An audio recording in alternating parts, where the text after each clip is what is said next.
grinder. That's like me losing my fucking TV. Like, what the fuck? Like, how am I going to lose this thing that sits on my desk all day, and it was on my desk, hidden behind a piece of paper? That's fucking hilarious. I find I do that a lot with lighters, especially if I'm really baked. Like, Yeah. I'll be like, Oh, what yeah. is a lighter? And it's in my pocket. I'll hold on. Yeah. I definitely do it with lighters, but I like barely ever lose my grinder because it's just always in the same spot.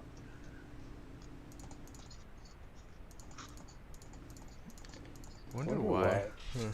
Fucking. So we doing what day are we doing this stream on again? We're just gonna be on the call for another 24 hours while I get this shit sorted out. Uh, fuck, it's just one of the. Just one second. You're on stream, by the way. It's on. You should actually go check it out and make sure that. Can you hear me? Just have you put the live stream starting soon sign up on it? I want to see. I want to show you what I have right now, just to make sure that it's. Get your opinion on it, really. Can you send me a link? Yeah. I haven't got it. Yeah, one sec, bud. I thought you said yeah, as in yeah. I have you sent the you a link. Responding to the question where I asked you, have you sent me a link? You say yeah. I say it's not fucking here, buddy. What the fuck? Jesus Christ. Hey, did you wash the car? Yeah. It's not washed. It's dirty as fuck. What are you talking about? Oh, I'm about to do it, man. Pretty much.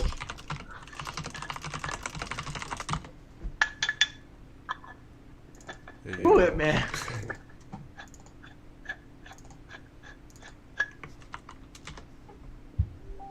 Okay.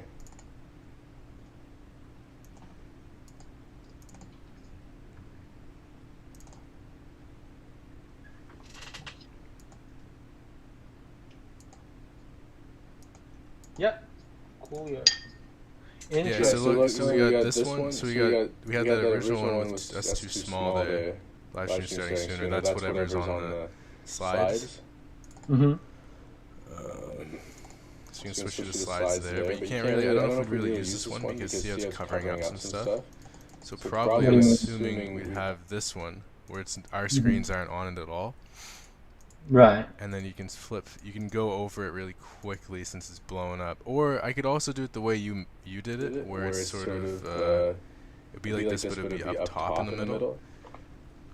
Do you think? Do you know? How do you mean? So like you had it where you had your face kind of like you had your face and then kind of top right was where the bigger slide was. But since you have two cameras, I'd have to put it up above in the middle.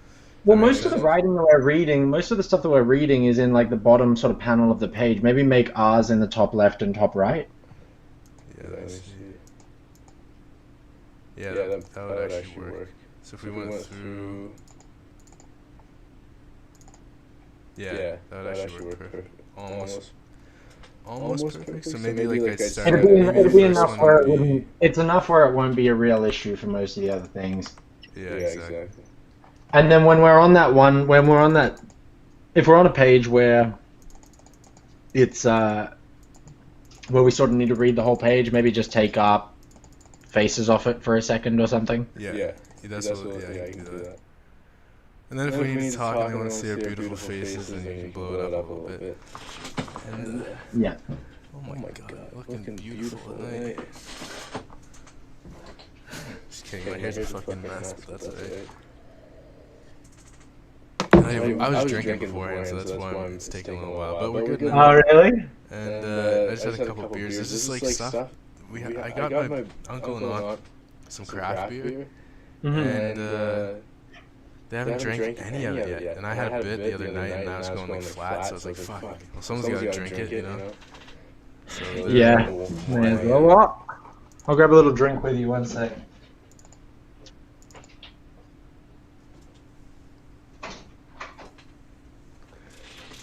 Yeah, let me top up.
All right.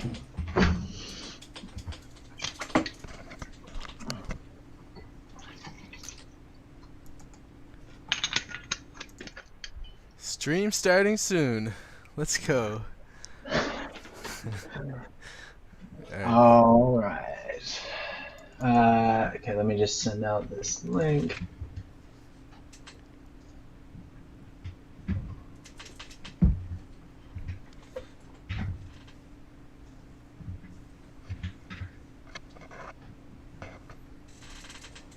I should actually I should send this to Chris McClellan as well. No, he put out a Black Lives Matter. Well, not anything wrong with that. What? He put a Blackout Tuesday. Oh, did he? That's so funny.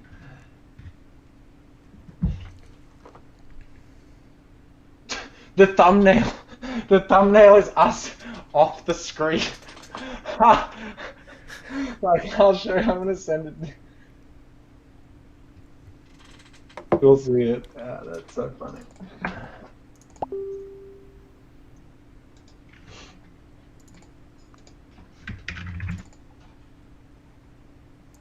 All right.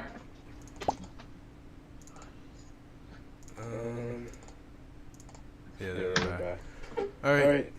So yeah, I guess stream. Yeah. Good couple of weeks since the last stream. Been a little while. Exactly. All right. So we'll get into it. We'll just start straight up. So recently there's been like some backlash with Chris Pratt. I don't know if you've sort of seen much about this, but from what from what I've been reading, people were really angry because he seemed to like support Trump or be like pro Trump or like anti-LGBT or something like that. Right. Have you heard anything about this? Oh yeah. That's all anyone. It must have been a slow week the past week or so, because that's all anyone talked about was Chris Pratt. It's always sort of at the top of Twitter and stuff. Well, I don't know if it's like a slow week, because I think the Hunter Biden stuff. If it were anyone else, I think this would be a huge fucking week. Yeah. I think that this would be a massive week of journalism. If this were the other way around, and if there was like real hard evidence that Trump's children were meth addicts and they fucking were out getting like exchanging money exchanging hands clearly for a quid pro quo, asking for the big guy and for political influence. I think if that story came out about Trump, you wouldn't be hearing shit about Chris Pratt. Yeah, that is true. That's interesting. That's an interesting take that maybe they're promoting that Chris Pratt controversy, you know? Whoever they are. 100%, of course. Yeah, I think I read a thing today that was really funny, because I don't know if you saw the like photo that was going around of Rudy Giuliani on the bed. You see that? Yeah, I saw his name a bunch today, but didn't get a chance to look at that. Yeah, that was like Sacha Baron Cohen or Borat tricked him into like getting into a weird situation, and it looks like he has his hands down his pants. Apparently, that's like not actually the case. But left-wing media's been like talking about that story like fucking crazy today, and I read a comment that was so funny. It was like, "What is like this is basically them just trying to take the attention away from the Hunter Biden thing. All they need to do is keep doing this basically every day for the next 12 days, and then Biden will be president." And it's sort of true. If they can distract people for the next 2 weeks until this story, like, it doesn't really even matter if they have to deal with the story after the election, right? Yeah. Because like, even if you find out that Biden is the scummiest fucking cunt alive, it doesn't really matter after he's been elected. And I think that's what they're sort of hoping for. Is just like, let's run out the fucking clock and just get this fucking win, please. Cheers, by the way. Cheers. Cheers to where can I get the camera? Cheers to Trump 2020. Let's go. Trump 2020. If Trump gets in, I'm just getting loaded. I'm gonna have to be plastered that night. The election night. It's gonna be crazy if either way, if he wins or loses. What do you mean? But the thing is though, like by that night, it's like nothing's gonna happen that night. We're not gonna find out the result for like a fucking week, man. and then it's gonna. Then they're gonna fight. Personally, I think what's gonna happen. I think that it's gonna come down to like this. The results are gonna be a mess, and so they're gonna recount, and it's still gonna be a mess. And then what's gonna happen is they're gonna take it to the Supreme Court, where they're going to win. Trump's gonna win, and all of the people on the left who feel like Amy Coney Barrett is this like illegitimate Supreme Court justice are gonna lose their fucking minds, man. They're gonna go crazy. If the only thing I could also see happening is that if the support for if Trump gets in, it could take the wind out of all the left sails. Hopefully, that's a very small if in terms of taking the wind out of their sails. But if that happened, then it would be surprising. But yeah, you're probably right. They're gonna fight it. They're gonna fight it all the way till January. What is it? He gets in January or February? Yeah, January. Yeah. When he resworn again. Could you imagine what the next 3 months of Trump in power would look like if Biden wins? Oh yeah. That'd be a fucking nightmare of its own. That'd be fun. He just starts like putting all the craziest executive orders you've ever seen in your life in, like. Yeah. It would be interesting too because it sounds like he's already putting out. That's something we should talk about in another stream. But it sounds like there's a lot of. Did you hear about how there's a lot of newspapers popping up in quotation marks like all online and everything in local towns around the U.S. and they're all basically putting out the same content, the same news, but it's right wing. So it's almost like he's creating his own online network. Yeah, sort of, I guess. But yeah, I guess Chris Pratt, he's supported Trump, so he is getting a lot of backlash, a lot of insults, a lot of crazy leftism. Is this Chris Pratt? Yeah. Yeah. He is getting fucking, like, people are just losing it at him, man. And it was weird because I've always thought that Chris Pratt was considered a nice guy. Like, I thought, like, after Guardians of the Galaxy, like, everyone fucking loved him. I just don't understand. I didn't understand why people sort of hated him, but we found this article. We may as well get into it. So, this guy says... Oh, sorry, 1 second. I'm just going to catch up to the live streaming. Okay, yeah, so the big backlash against Chris Pratt, explained by this guy from Forbes. Why is Pratt suddenly so unpopular? Pratt enjoyed a long period of popularity after appearing in Parks and Recreation and Guardians of the Galaxy, despite his obnoxious on-screen persona, but a backlash began brewing after Ellen Page called out Pratt for supporting a religious organization, Hillsong Church, that reportedly discriminates against the LGBT community. I love that despite his obnoxious on-screen persona, like, I don't think Guardians of the Galaxy, I don't know, I don't think he was obnoxious in the Marvel movies, was he? Wasn't he some sort of superhero or something? I think, yeah, but I think that his character was braggadocious, right. Like very, like, but that's a character. They're fucking actors. Who gives a fuck? None of this, like, I mean, I don't think that's necessarily. Like no one that's obnoxious gets on TV. No one. Yeah, no one that's not obnoxious gets on TV. Yeah. So then it goes on to say that. Faith-based bigotry isn't exactly uncommon, but to be fair to Pratt, the man has never publicly voiced a hateful opinion and claims that his church is an accepting environment that doesn't discriminate. At least, not against him. Yeah, I know, exactly. Privileged fuck.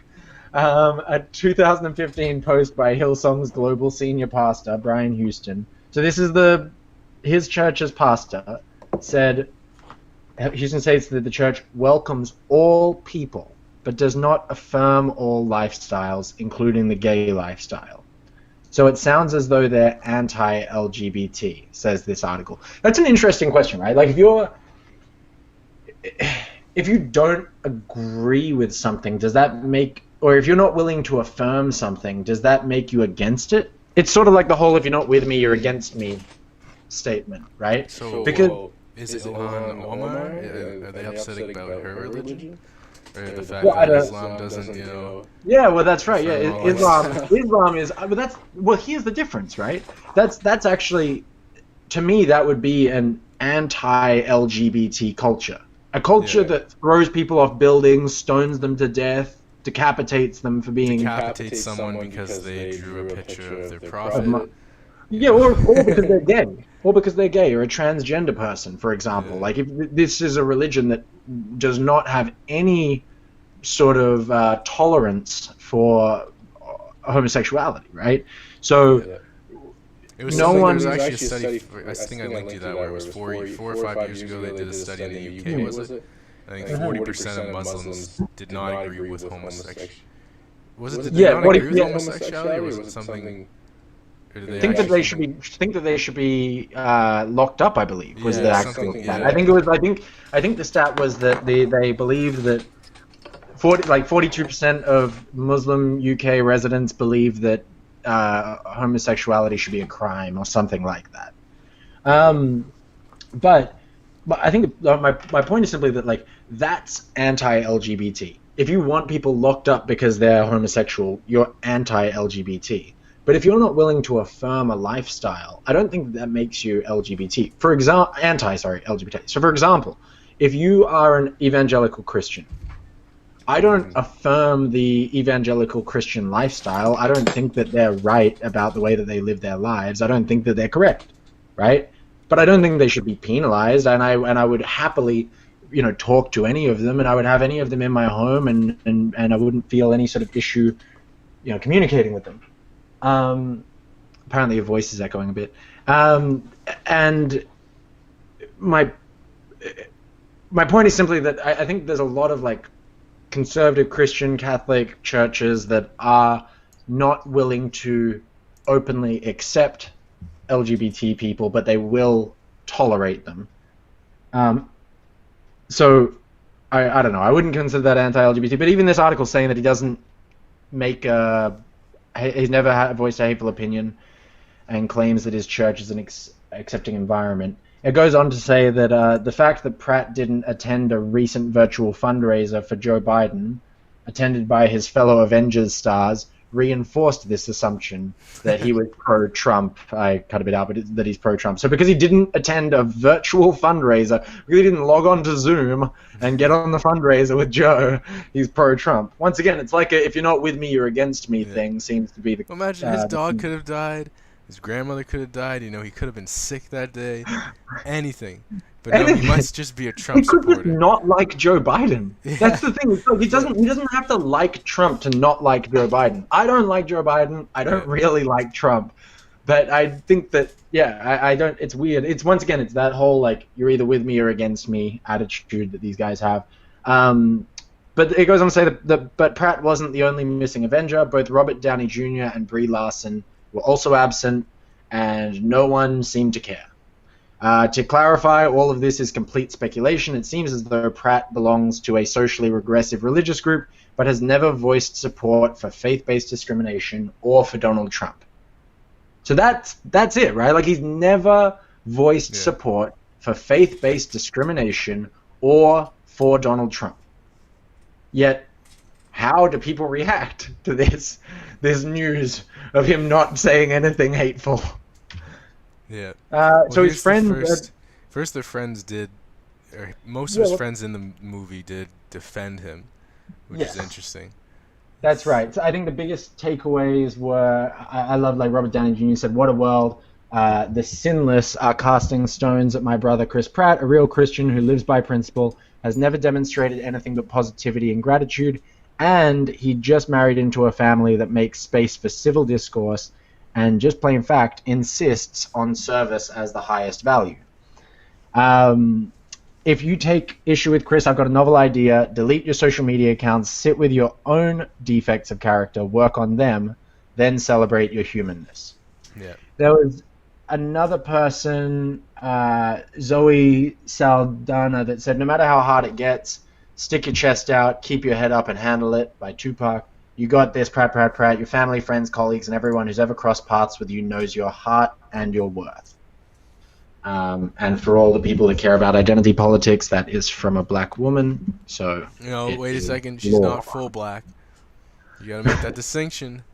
That's right. Because that's gonna come up here in a second. We'll take away some of her points. That's gonna come up. You get a little bit less credibility. You get 50% of the credibility that you had 2 seconds ago. Half of you is racist and half of you is anti-racist. So that's right. You're just neutral. Half of you is actually white supremacist. So yeah, they were basically his friends all stood up for him, which is great. And then people really fucking turned on them. You know, like some of these comments are fucking insane, man. Yeah. This is like the first set of just people talking shit to Mark Ruffalo, but the next part, like all of these people, like these people that are meant to be on the left, talking to Zoe Saldana and being like, I hate monkeys, oh how the conditional N-word is going to preach to us, fucking coon, who isn't a coon, like, where's the, Jesus, oh yeah, conditional N-word. Yeah, next slide. It's fucking disgusting. Of course it's the Dominicans, so what, are you Dominicans worse than other people, you know what I mean? Like, yeah. Black and stupid. I like the girl other... shut the fuck up, like... there's also I'm tired of defending your cracker-loving ass. Shut up. Yeah. Like, what the fuck is wrong with these people, man? Like, it's I hate crazy. Monkeys is racist. Like, that's just plain out racist. As fuck. There's people using the fucking N-word in this shit. Like, it's... well, yeah, exactly. How the conditional... I don't even get how you can be conditional. I like, too, some of the catchphrases are there, too. Like, I hate white men, you know. Silence is violence. He supports a literal fascist white supremacist, blah, blah, blah. And I like the church, too. It's interesting. I really like the point about the Hillsong Church being, like, that he's anti-gay and everything, because I really want to see what happens if Justin Bieber, if it comes out, because he's supported the fuck out of Hillsong Church, right?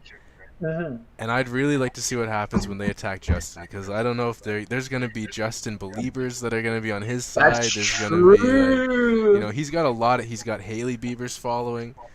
Yeah. That's like you're gonna have ultimate, you know. It's going to see who has the biggest fans. Yeah. Really. Well, the thing is, like, the Trump He's fans, the Trump fans and the believers are going to get together, and they're going to take on the woke left. Yeah. But I think that goes to your point where it's like, if you're not with me, you're against me. So they don't care that Justin Bieber's with Hillsong Church. They don't care that Ilhan Omar is associated with Islam. It's because they had a hint that Chris Pratt might not be with them.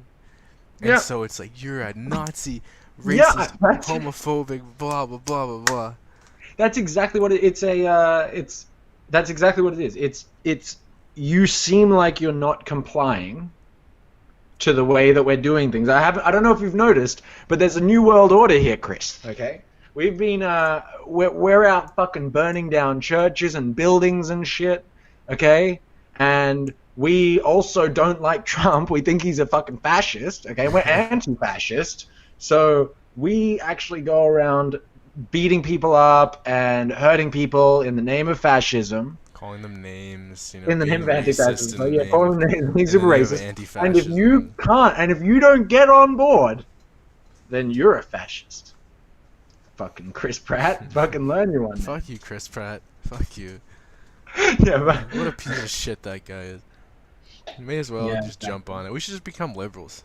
Seems so easy. Bro, it's so easy to be a fucking liberal. You don't need to fucking look into shit. You don't need to even pretend. You don't even need to pretend that you actually care about what's going on, or that you even know what's going on. You just gotta, like, fucking go out there and spew hate at anyone who doesn't agree with you. Wouldn't that be such an easy way to fucking go about life? Just like anytime people didn't agree with you, you just called them a fucking racist? Yeah. Wouldn't that be so much? I wish. I mean, you do have a lot of power. You got a lot. It's easy, and you get a lot of power out of that, because you can just. The race card is like the ultimate weapon. It's OP. Like, really, in terms of video, this is a video game, they gotta nerf the fuck out of liberals. Like, they're overpowered right now. The problem is that the race card used to only be able to be played by black people and actual minorities. Now white women have just adopted this fucking race card, and they seem to, they're like, I've got oppression too. I'm so oppressed. Yeah, Men, please come beat me again. I need to be oppressed. Yeah, exactly. It's so fucked. Anyway, we want to get into the next thing? Yeah, so we got Chris D'Elia. Chris D'Elia? That's how you pronounce it, right? Chris Chris D'Elia. D'Elia. D'Elia. D'Elia. Yeah, and now this is an older one. So last month, it wasn't actually last month. This was what? Yeah, this June? was like back halfway through COVID.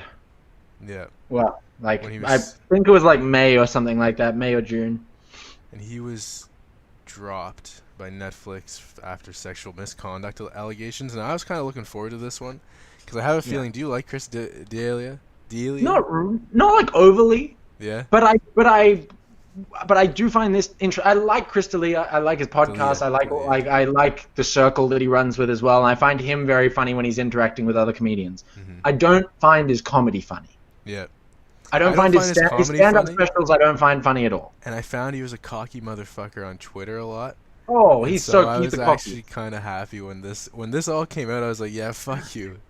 This is what's deserved, even if it's not. I love him because he's so cocky. Like I love that he's so openly cocky, which is almost why, and we'll get into this in a second, but this is why I'm actually sort of disappointed with him about how he handled the fallout of this. Because I think that he is one of the people out there that really could have stood up to this and been like, go fuck yourself. Mm-hmm. So weird. We're on the sexual misconduct allegation, the Wikipedia, which basically says that he was accused of sexual harassment, grooming, and solicitation of nude photos by multiple underage girls, which he denied. I guess they removed some videos of him. Whitney Cummings said that she was devastated and enraged by the allegations, and that D'Elia exhibited a pattern of predatory behavior enabled by silence. So does that mean she was devastated and enraged by the allegations, but she's saying she's devastated and enraged because she believes he was. She believes that he was targeting and being a predator. And the problem is she's one of his best friends. He was on her podcast all the time. They talked all the time. They were good friends from what I understand. All of his friends fucking just dropped him like a bad smell when these accusations came out, man. Like they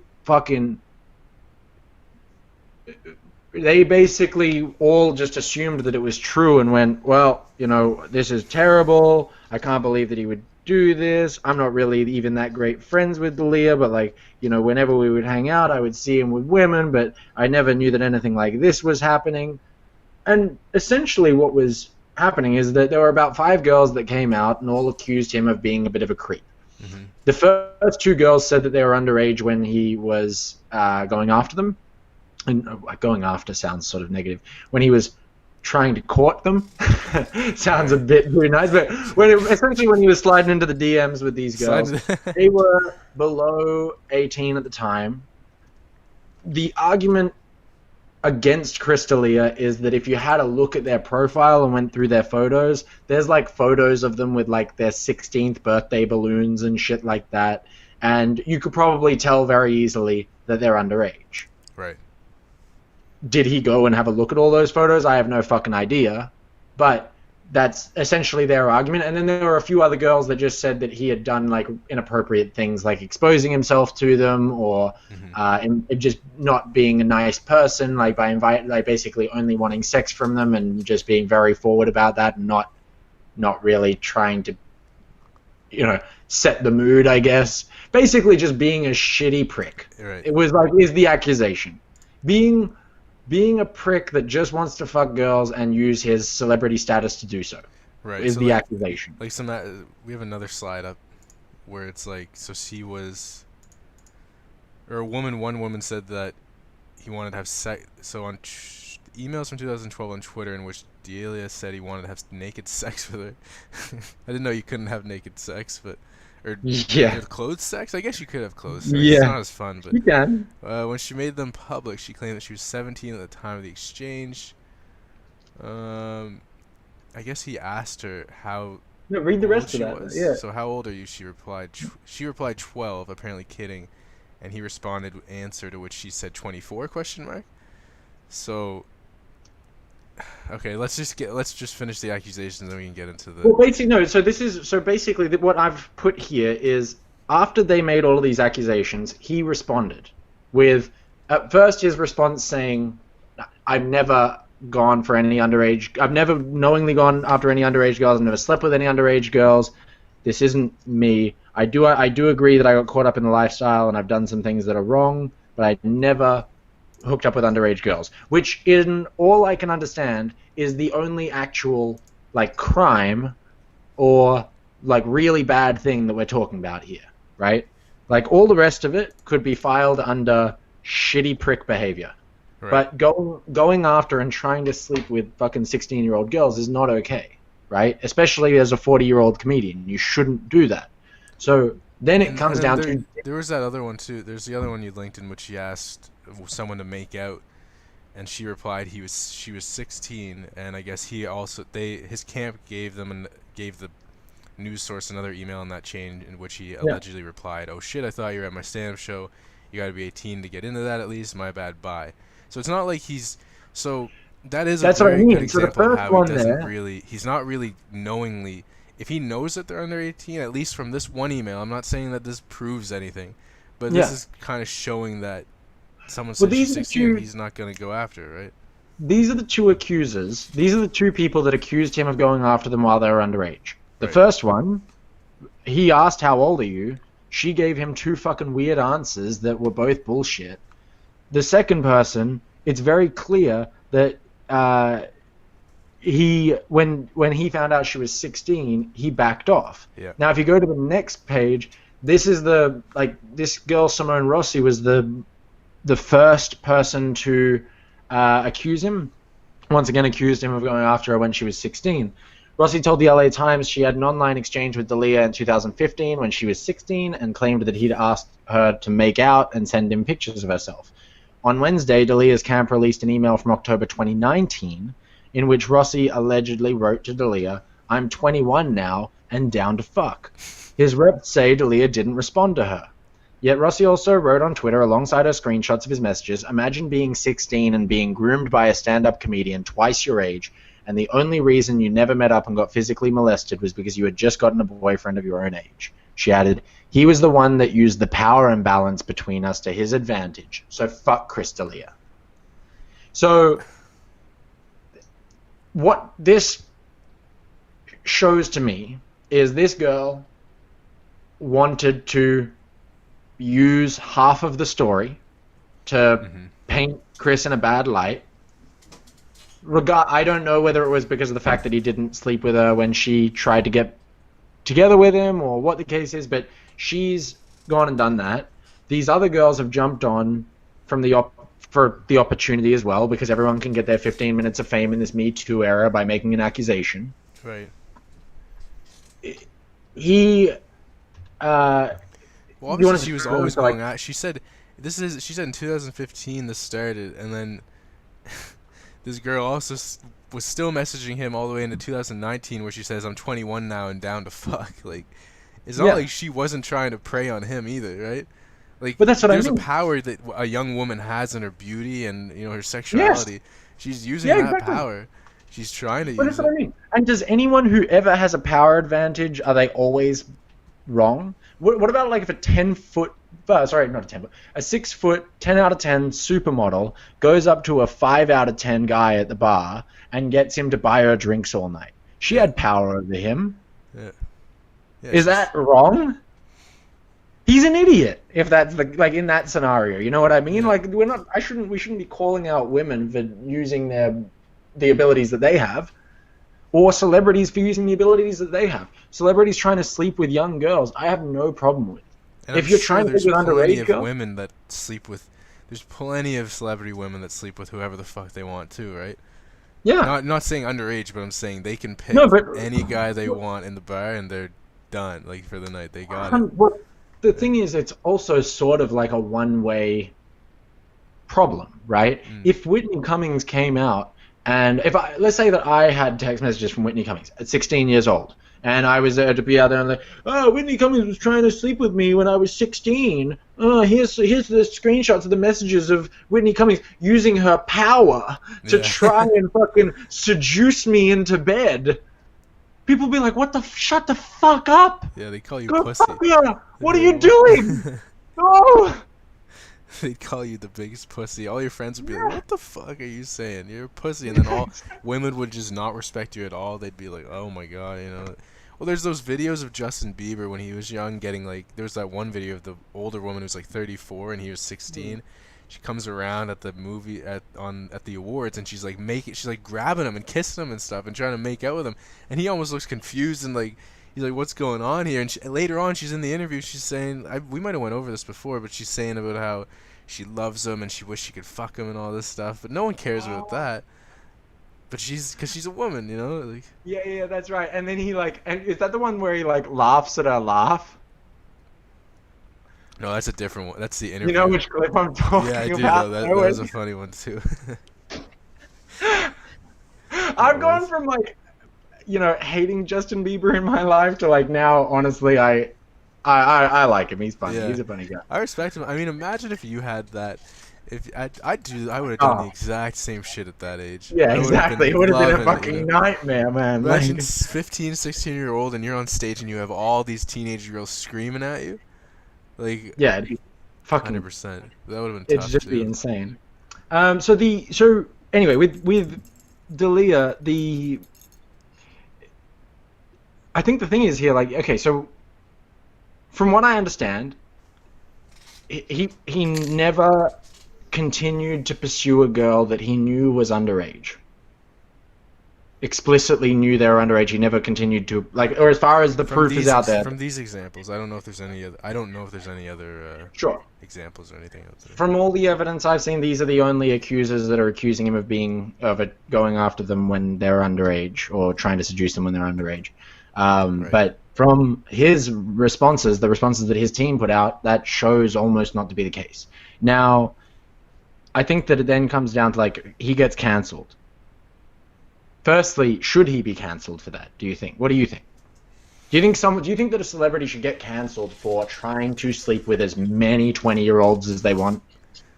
No. Or even 18-year-olds. 18 is the age in America, right? So if you had a celebrity, if Chris D'Elia was trying to fuck every 18-year-old girl in America, is that a problem? If it's a problem, then you're going to have to arrest every single basketball player, singer, politician, big person. Yeah. Every single one of those people you're going to have to arrest and put in jail because they all did it. 100% they all that's did a good it. point. That's a good point. We're going to need to cancel a lot of fucking men. Yeah. The amount of 20-year-olds that have had sex with NBA players, rappers, all those, crazy. Yeah. I bet, it's a, yeah. No, there's nothing. We're on the same page. Like, there's nothing. Well, I think that was one of the problems with the NBA fucking season, wasn't it? That they kept bringing girls in from, like, outside of the bubble to fuck, and then that was how, like, COVID would start to get into the fucking camp or something. Yeah, NBA players love getting into it. Yeah, fuck yeah, man. So I think we agree that he shouldn't have been cancelled for it, but he did get cancelled. Now, when he does get cancelled, what happened is he gave his response, and then he's been in fucking silence ever since. He lost his big movie deal that he was going to be doing. That it was almost like they've literally reshot him in the movie that was about to fucking come out. Biggest movie he'd ever been in. Cancelled the Netflix contract that he has. He basically lost everything other than the podcast that he has, essentially, right? And even that is probably fucked. Especially when he called his fans babies for the longest time. I would say, I think there's a big point here in terms of 18. There's a law saying that if you're under the age, you're not allowed to have sex with them, right? But it's not a one-way law either. Like, when you're under the age of 18, you're not supposed to drink, right? And sure, someone could give you bottles and stuff and you could drink, but still, you're not supposed to drink. Right, there's a law. Right. If you're 16 and you're going after people that are 30, 34, you're kind of in the wrong there too. Yeah, morally, but not legally. Is that actually how it goes? Yeah. So if it's anything like Australia, I know that the law in Australia is that it is a crime to have carnal knowledge of a girl under the age of 16. That's the law in Australia for statutory or whatever it is. Excuse me.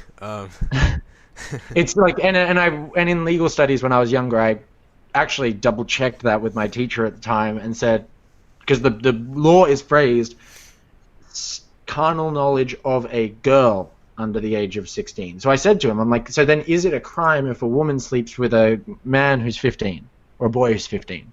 No, apparently.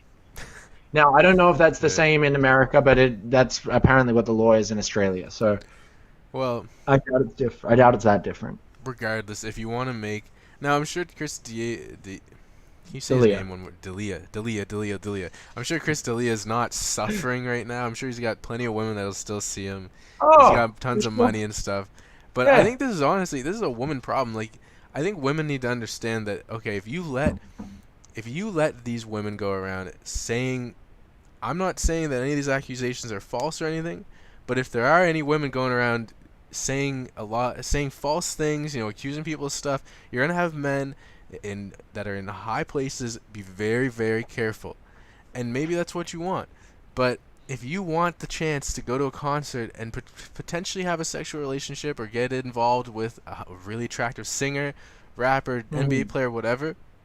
Yeah, then this is not the way to go about it. Yeah, exactly. Like, this is kind of, I don't think it's a huge issue for the males other than when their careers get ruined. I don't think it's right that he lost his movie deal, but women have to also understand that if they let this happen, then they're also going to be kind of, just like the Me Too thing with CEOs. CEOs I don't think it's a big deal for males. I don't think it's a big deal for males when we're talking about, like, actual fucking problems, right? Like, Harvey Weinstein, that thing. Most males shouldn't be worried about that. But I know a ton of guys that are trying to fuck 20-year-olds. So it's like, what is the crime is when you fuck one. Not when you talk, not when you hit one up by message. If you fucking send a message to a person that's under 18, you shouldn't have to worry about that coming back to bite you in the ass. Yeah. You should only have to worry about it biting you in the ass if you then go and have sex with that person. The problem to me is that this is actually Chris D'Elia's fault that he got cancelled so hard.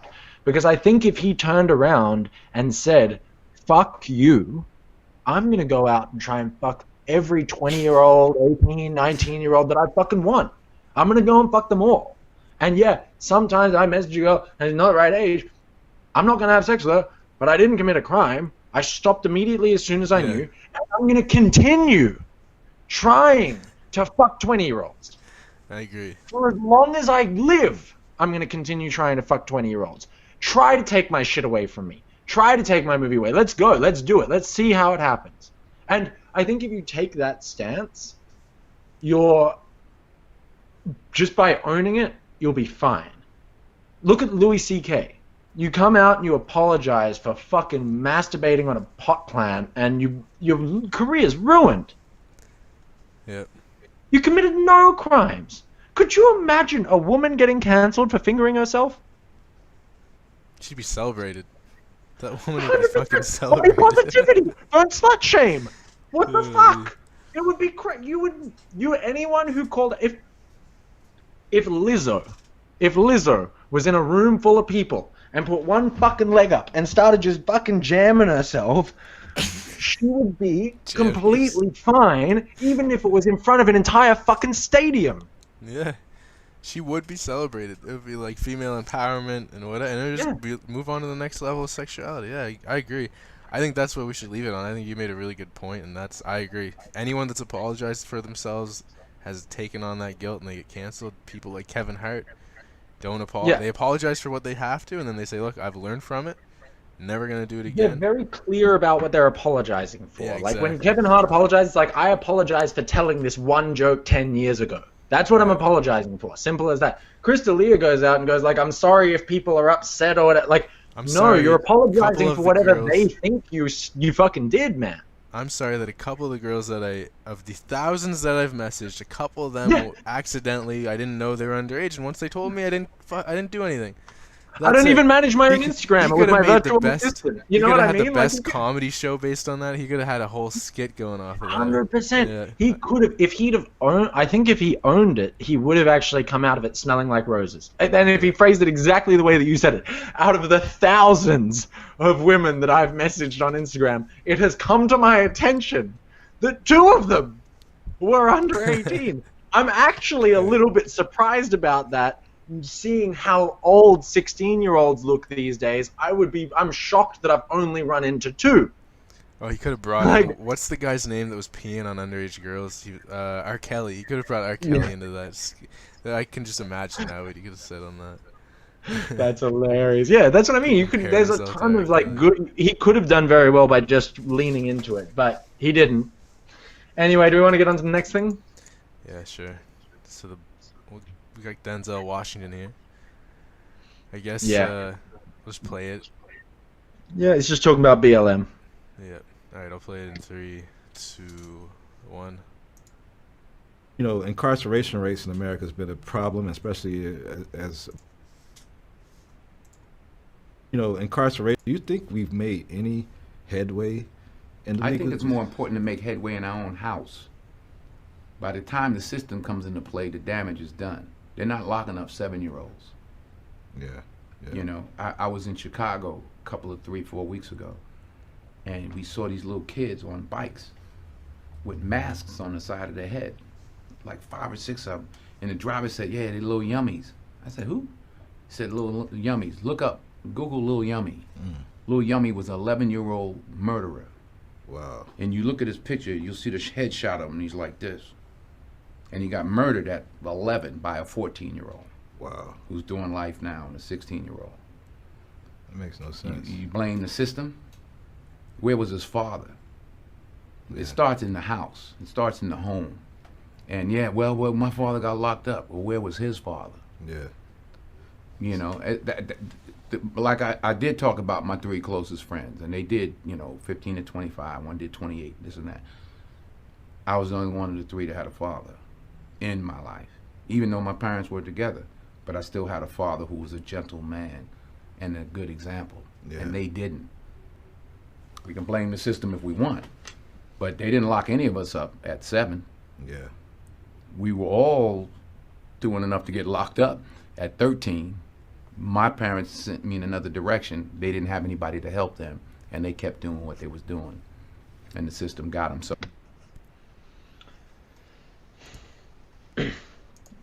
pretty powerful video.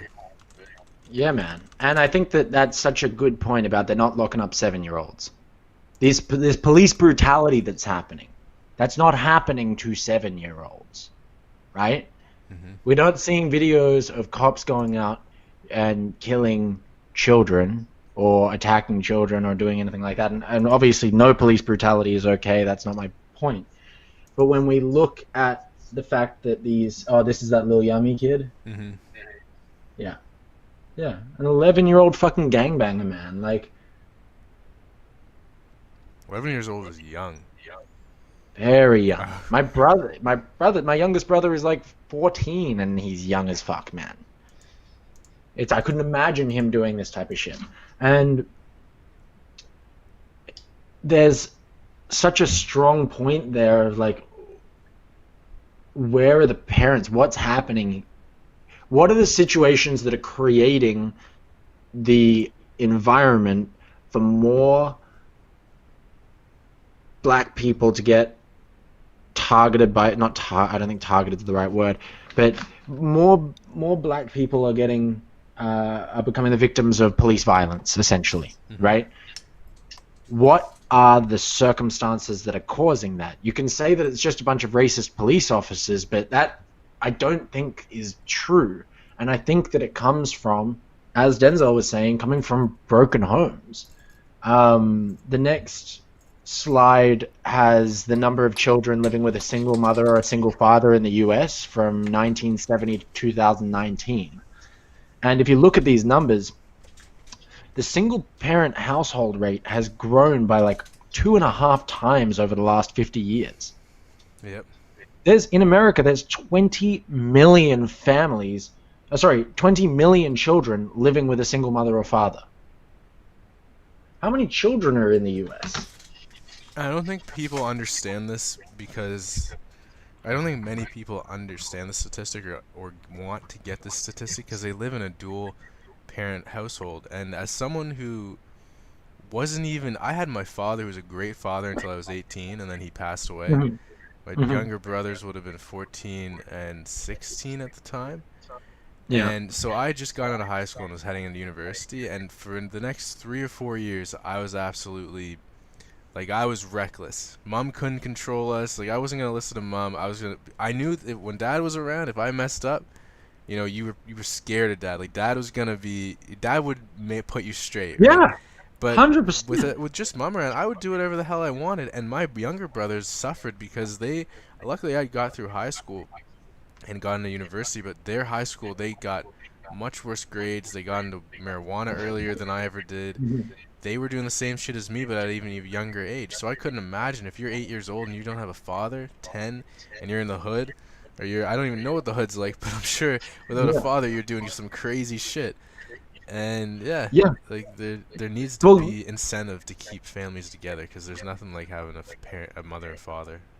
And the problem is that you're going to try and find a male role model. You're going to try. Yeah. And the people you're going to find are going to just be teenagers. They're going to be kids in your neighborhood that are a bit older than you. And unfortunately, in a lot of these poorer areas, there's a lot of crime and there's a lot of gangs, and then you end up looking up to gang members as your male role models. Now, not having a mum in the home is also a bad thing. And if you just had a dad in the house, could you imagine if, think about an aggressive dad that you know, and then just think about that without any mum in the house at all. That kid's turning into a psycho as well. There's no single parent households, I don't think, are a good thing for children. They're 100% not a good thing for children. It is the single biggest identifier of success in life to have two parents in the household. Single biggest identifier of whether or not you're going to go to university. Single biggest identifier of whether or not you're going to commit crime, murder someone, go to prison, all of these things.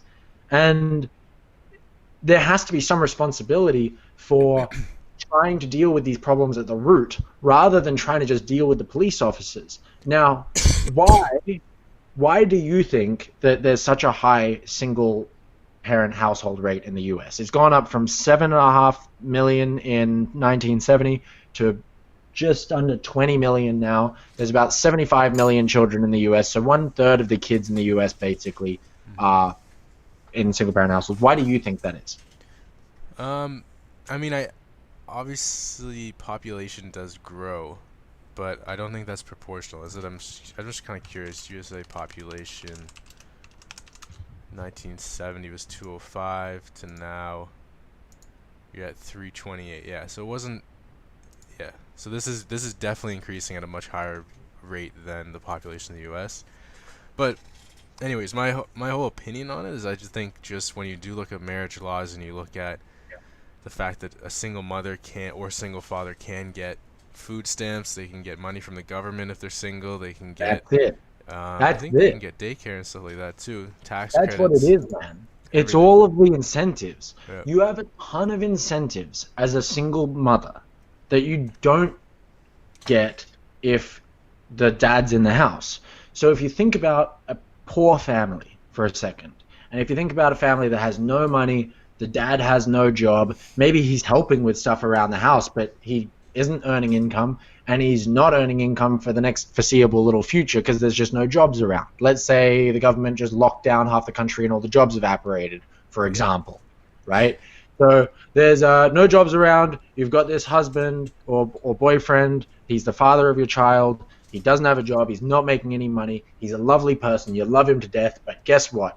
You would make more money and have less expenses by getting him out of the house. And even though it is bad for your child's well-being long-term, short-term, it is a better position for you and your family to be in. Food on the table, yeah. Yeah, food on the table, right? And I'm not judging any mum who became a single mum because of this, whether it was, intentional or it was just another one of the reasons or whatever. I'm not judging any mum for that, but it is a decision that they sort of need to make at some point there. And I think that is indicative of a broken system, right? And this is where when people talk about systemic racism, I empathize with that because there is disparity between races. Mm-hmm. Now, the problem is that this disparity is being caused by the system but it's being caused by these benefits. And this is not where people are going to look in terms of when we're going to start restructuring the system. They're not going to start with taking away single parent benefits, right? And but they should. It's very hard to once you start having it, because then you do have single parents that you can't just say after 5 years of them being single parent. It's very hard for them to go back and become. Well, here's how you fix it with a universal basic income. Right. Because if you take all those benefits away and you replace it with a universal basic income, let's take Andrew Yang's policy, $1,000 a month, just for easy argument's sake. Mm-hmm. And let's say that you're my wife and I'm the husband with no job, right? You would have kicked me out of the house previously because I'm not bringing anything in. But you're now, a piece of shit. Get out of my but now, let's say that right now you're the single mom. It's been 5 years. You've been getting these single parent benefits, and the government decides we're going to stop that. We're going to give you a universal basic income. Everyone's going to get it. Now you're actually incentivized to bring me back into the household because we have two sets of income that are actually going to be able to help provide for this kid. Yeah. Exactly. It's the same thing as before. It's the same thing as before when they offered these. I wouldn't even call them incentives. It's more like it's easier to be single with kids than married, because marriage is hard. Like marriage is definitely. I'm not even married, and I know it's hard. So like if you beforehand you were married, it was like, okay, do I want to divorce my husband and go out on the street with nothing? No. Yeah. No. Right. So I'm gonna stay in the marriage and make it work. But now it's very easy to. It's not easy, but it's much easier to divorce because you do have these sort of fallbacks, which. Then I agree, the universal basic income would sort of cover that. I think, too, when he was talking, I don't know if it was Yang that was talking about this, but I just heard, like, universal basic income is interesting, too, because if you give it out to people, then, and you're theoretically taking some social services away to provide this basic income, which then means people can still use this income to get social services, but only when they need it, which then also lessens the burden on the taxpayer, which I really like. I really, really like the idea of that. It takes a ton of things away. It means that, you don't need to deal with a ton of social programs. I can choose the social programs that I need, or I can choose the things that I need. Like, that could help pay for medical insurance. It can help pay for education, daycare, all of these things, rent, food, whatever I need at the time to live. Like, that's there to supplement those things, right? I understand that people need help. I understand that there's not like that not everyone's given the same advantages in life, and that people need to be able to start with a firm foundation. And I'm sure that a universal basic income can help a lot of people with their lives, but I think that the biggest thing that it helps is this problem of young children with a broken home, with no money, who are much more likely to commit crimes and eventually become a victim of police violence. Yeah. The next slide, just to sort of put this into perspective a little bit, sort of goes over, just breaks it down by race, because and there's an interesting sort of point I want to make with this. If you look at it, wow, I didn't know American Indians had such a huge percentage. Yeah, it's huge. A lot of them are really high. Like for all of them, they've grown dramatically over the years, except one category. Asian and Pacific Islander. Yeah. Now, why do you think that Asians specifically are at such a lower rate than everyone else? Like, they're immigrants as well, right? The system is meant to be racist towards them as well, right? Mm-hmm. I don't know. And the second lowest is non-Hispanic white, which is interesting too. But I don't know. I have my assumptions, but I would be called a racist maybe for stating those assumptions. What would your assumption be? Oh boy. Well, I think that how can I say? So I think that Asian people in general, I'm going to stereotype here, I think they do want to make sure their kid is set for, like, you always hear the stories about Asian parents want their kid to be the best, they want them to do the best, they want them to get the best grades, become a doctor, whatever, blah blah blah. And I think that, sure, other parents want that, but Asian people in general put it so high that they know they probably are willing to be in a shitty relationship if they have to be with their wife or husband, as long as it's better for the child. Yes, and then they're willing to make their child suffer to be successful as well. Like they're all willing to suffer so that they can all be successful. Yeah. And because it's in the culture, right? It's built into the culture. We want our children to succeed. Well, how do we make our children succeed? We stay together, even if we hate each other. And you can see that in Chinese culture. You can see that in Indian culture with arranged marriages. You can see that in a lot of different Asian cultures. They stay together because it's not about the relationship, all that stuff that like we talk about in like Western culture of love and everything. Like that's not a thing to them. It's about like, let's just make sure that we're as successful as possible. Yeah, and these numbers are also interesting because even though you could say African Americans live in, well, so you could, okay, if you were to argue about single parent households, they aren't, are they, could you, I don't know if are you arguing that they're the result of growing up in poverty? Because, single parent households? Yeah, is that the argument? Why are Black or African Americans why do they have such a high percentage of single parent households compared to even Hispanic or Latinos, which are over 20% lower than them? Right. So I think that the Hispanic Latino part also comes from the culture and the religion aspect, would be one part of it. But I think the reason with Black community is because of, and this is where, once again, I'm willing to agree with systemic racism to some extent. I'm willing to agree that for a very, very, very, very, very long time, Black people were being targeted because of the color of their skin. They were put into areas where there were less opportunity. There was redlining and other things where basically they weren't being given loans because they were in areas where they were less likely to be able to pay back the loans. The banks wouldn't lend to them. And that happening for as long as it did, up until about the 1950s to 1970s, put Black people into poor situations. So when these benefits came out, the benefits hurt everybody, right? Poor white people got hurt by the benefits as well. That's why you have like trailer park homes where there's fucking like single parents everywhere, right? It's not good there either. This single parent benefit hurt everyone. The problem is that it hurt everyone that is poor. And at the time when it happened, and still to this day, Black people were the poorest in the country. Mm-hmm. And that's where I am sympathetic to the idea that like Black people feel like they're owed reparations or whatever the case is, but the problem is like, who do you take that from?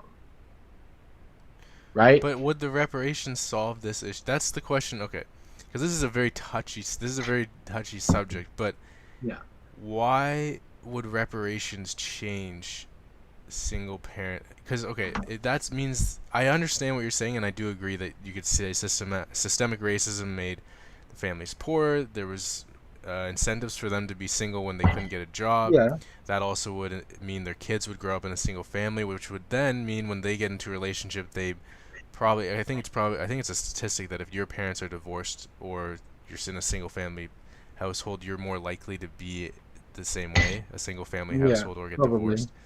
So I do see that part, but would the reparations fix that? Like if it's in the culture. Well, it would make them less poor, right? Yeah.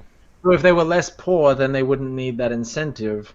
But I don't think it would completely solve it, and I don't think that reparations are the answer. I think that, once again, I think that reparations is the wrong way to look at things. I think that reparations are I think that you can make an argument that reparations are definitely owed to Black people. I get it. You can, or descendants of slaves. I get that. But even beyond that, as you said, it's not going to fix the whole problem. It's only going to fix the problem for those people specifically, and for some of them, it's not even going to fix the problem.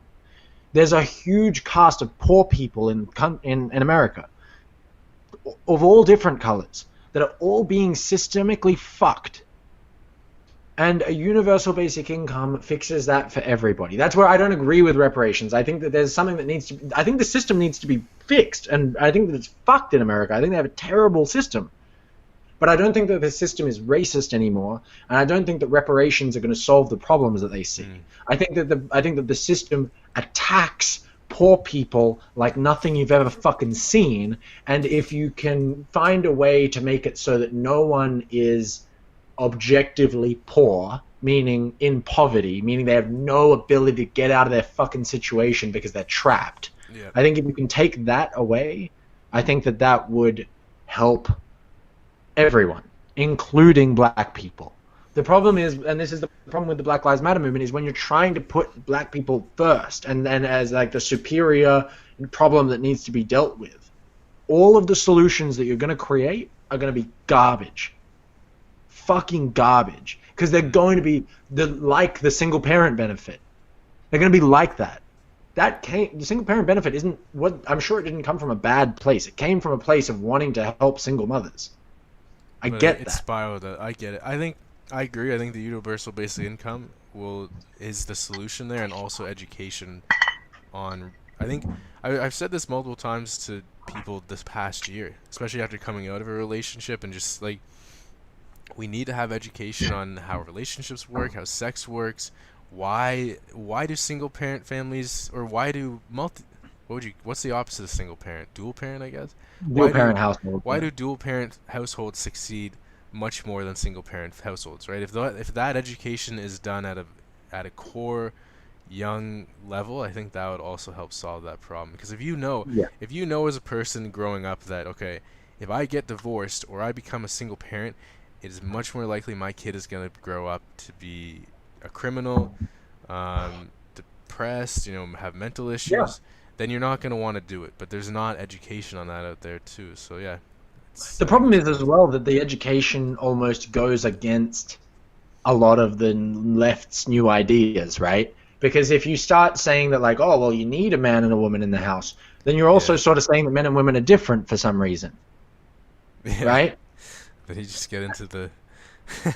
you get into so many... like, if you started going down that... We can't teach people about why you need a mom and a dad in the house. Yeah. Because now you're single parent household shaming. Yep. Now you're being racist because you're pointing out that or you're being homophobic because then you're saying that two gay people can't raise a child together or whatever. Yeah, exactly. Yes, that's right. Which I don't even know if it's the case of having a mother of different sexes. I think just having two different people that you can see two different perspectives. Yeah. You can bounce ideas off both. If one's getting mad one day, the other one will cover it, and vice versa. You need two people are much better. In general, as a kid, you want to have social interaction with a lot of different people. With a lot of people, yeah, exactly. And you want to have, and I think in a lot of gay couples, you're going to have a masculine and a feminine person. And in a lot of heterosexual couples, you're going to have two masculine or two feminine people. So it doesn't really, I don't think it's too big of a problem. I don't think there's a problem at all with gay people having children. I have no issue with gay people having children. But is it as effective as a male and a female? Probably not as effective in reality, if we're being honest and just saying, like, but is it more effective than a single parent household? 100%. Yeah. I would much rather have, or is it better than these kids being in fucking orphanages or in social fucking homes or whatever? Like, I would much rather have gay parents looking after all of the kids that are in orphanages than having them stuck there forever, right? Yeah. Anyway, do we want to move on to the next thing? I think we beat that one. I think we got it. That's a good one. So we got 50 Cent's whole fucking issue with Biden.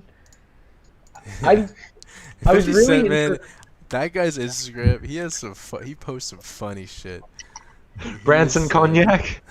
It's like, I don't even. Is that like a liquor that he has or something? Yeah, he's always sometimes he switches it up for whatever he's it used to be effin' vodka was something he was promoting, but everything he just has a hashtag of what he's trying to sell. Yeah, I know, exactly. He saw too that he got so much traction from his first post that a lot of his posts now are just about this tax. Of course, because exactly. He's like, fuck it, let's talk about this shit. So, Wall Street Journal wrote an article on the Biden tax hikes. So, the cost of Bidenomics, a new study on Biden's tax, healthcare, energy, and regulation proposal predicts $6,500 less in median household income by 2030. So think about that for a second. If you're right in the middle, you're dead center in the middle of the American fucking, you're not the average, because I guarantee that like the average is higher than the median, in America. But the person who's in the median, which is probably a lower class person, is going to lose $6,500 in their income in 2030. Oh yeah, per year by 2030.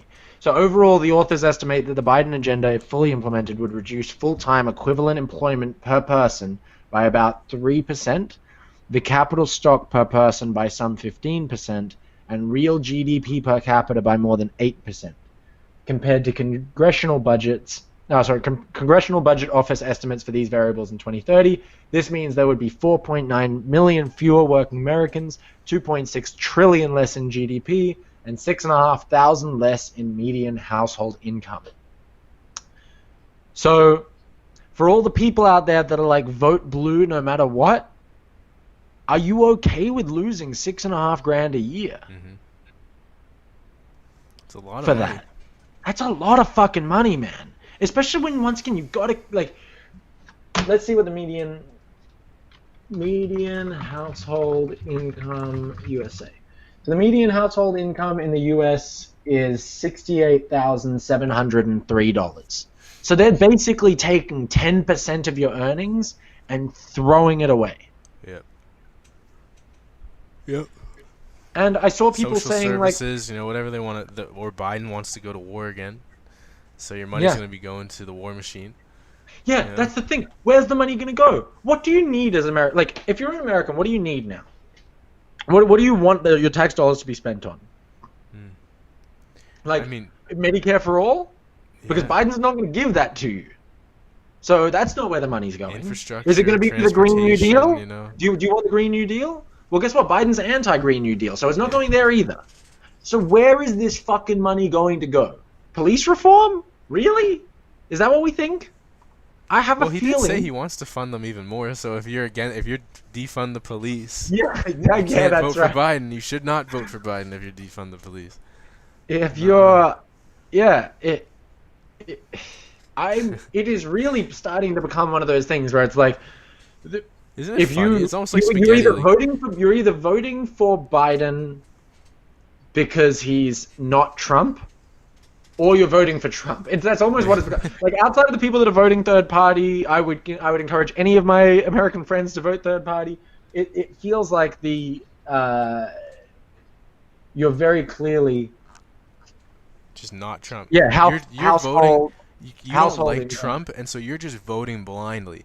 And in my opinion, Biden's gonna make your life worse. But you just don't like Trump, so you'd rather have a worse life because you don't like the guy, and it just doesn't make sense. Right. Any person that is pro Biden that I've talked to, they don't like any of his ideas. They don't like his cabinet. He's not advocating for any policies that they want. But they're saying vote for him. He's gonna cost them money.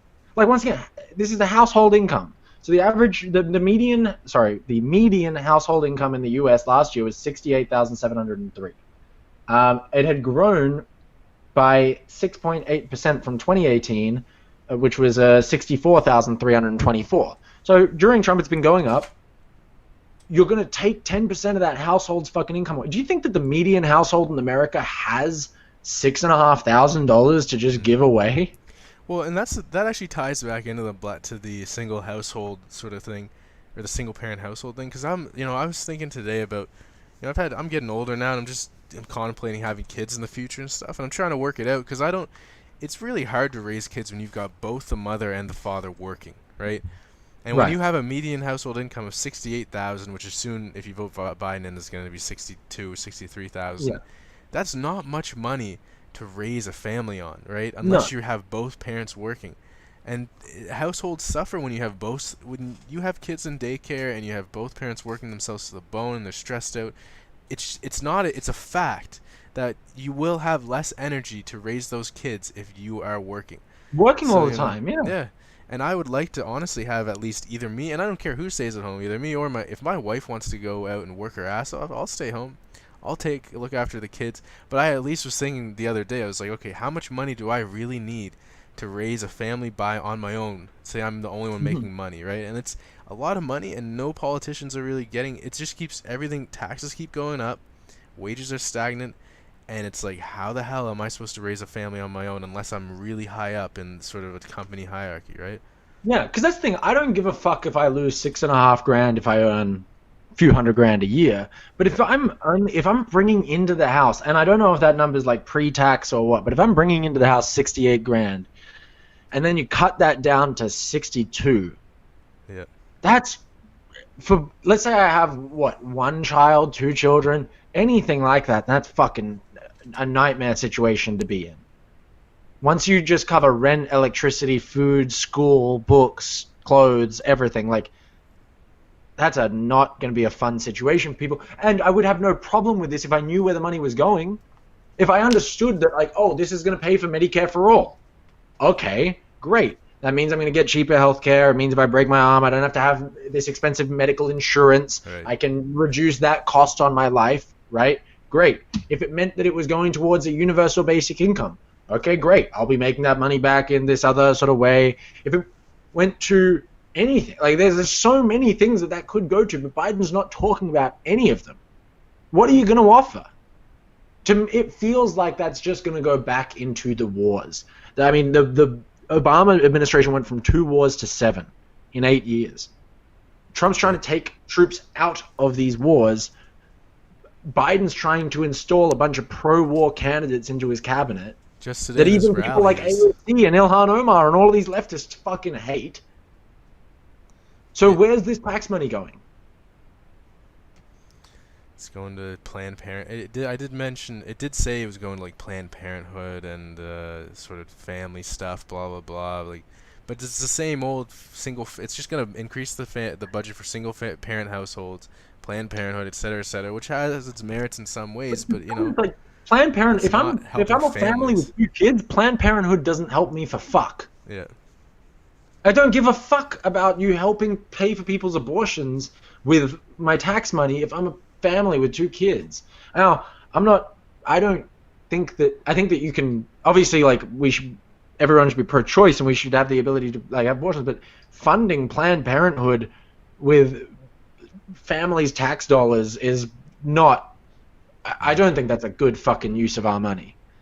Especially I would when rather you have need- the money. you're Do you know what I could do? Do you know how many abortions I could have with $6.5 grand? Okay, I'll abort so many fucking children with $6,500 that it won't be a fucking problem. You don't need to fund Planned Parenthood. Just give me my $6.5 grand, I'd like to see that. I could give you $6.5 grand right now if you want to go try it out. dude. I could at least get. I think I could get anywhere from 13 to 32.5 abortions. Oh my god. You'd be wrecked after that. I'll just be like taking pregnant ladies off the street and walking them to the local abortion clinic with money in my hand, and I'll be like, "Look, let's see how many I I can thought make." you with meant this on yourself. stuff, Okay, man." you're gonna take these ladies and say, "You gotta get an abortion, woman. You gotta get that baby out of you." Well, I'm gonna offer them the choice. Wouldn't that be a funny YouTube video? If you find pregnant women and you hold money up to them, and it's like, how much to get an abortion? How much to get that? Oh boy. You could even be like, if they were white women, you could be like, did you know your kid has white privilege and he's probably Your gonna be kid's racist? gonna be a white He's supremacist. gonna be a white supremacist. So here's some money and you gotta abort that baby. That's hilarious. So this was 50 Cent posted this. This photo went sort of viral. You can probably bring my face down or something, but it looks like the state's rising by tax. New York City going up to 62%. That's Biden's tax plan, I guess, is to go up to 62% tax rate for the top earners max, in New yeah. York. And the problem with this is that who does this hurt? Who does it actually hurt? I think it's over Does it 400. hurt? It's for people with making over 400,000, if that makes Well, sense. that's what he says, but I mean, by the Wall Street Journal article that we were reading before, this is going to hurt median households. But I don't even mean that. I mean, if we take him on his word there and say top tax rates by state, who is Donald Trump living in New York City under this tax rate? Do you think he would have paid more than $750 in tax, in federal income tax under this tax rate? I mean, No. much. No, but he wouldn't have. That's what I thought about when I was. Sorry, I was reading the picture, but yeah, I do. That's what I was thinking of when this first came out. That he probably has accountants. I think 50 Cent was bankrupt how many times just to get out of paying money? Like, this guy's not gonna be hurt by it. Exactly. This is what I mean. Like, the people who own a ton of corporations, smart people with lots of money, are never going to be hurt by this. Yeah. The only person that you're hurting is, like, some fucking guy that's earning just over 400 grand. You know, like, he's earning maybe, like, anywhere from the 400 grand to $1 million. He's not a super savvy investor. He is just doing his job. Maybe he has, like, a good consulting job, or he's a good lawyer. Yeah, he might have a good, decent business that's running, or might. But even then, even the business owners are going to be able to avoid most of this. So this is if you have a business that's earning the type of money that would get taxed at that rate, you have so many deductions that you can make that it's never going to be an issue for you.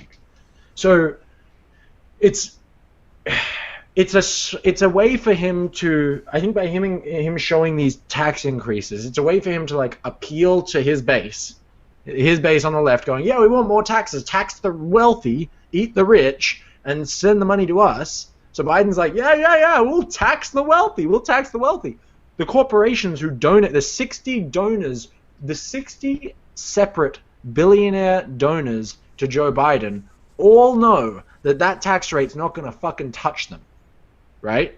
Yep. So he's offered this thing that appeases his base. In fact, it's going to end up hurting his base. It's going to hurt the lower income people. The corporations that donate money to his campaigns every fucking year aren't going to give a fuck. They're going to keep making money hand over fist and just become more and more powerful. This is the exact same fucking thing that happened with Obama. When the global financial crisis happened and Obama started kicking everyone out of their fucking homes and bailing out the banks that caused the crisis at the same fucking time, what do you think is about to happen when everyone is almost homeless again after this coronavirus issue? Biden is going to kick those people out of their homes and bail out the corporations that just caused this whole fucking problem. Well, because there was a real estate thing in his tax. I can't remember now, but there's something to do with real estate.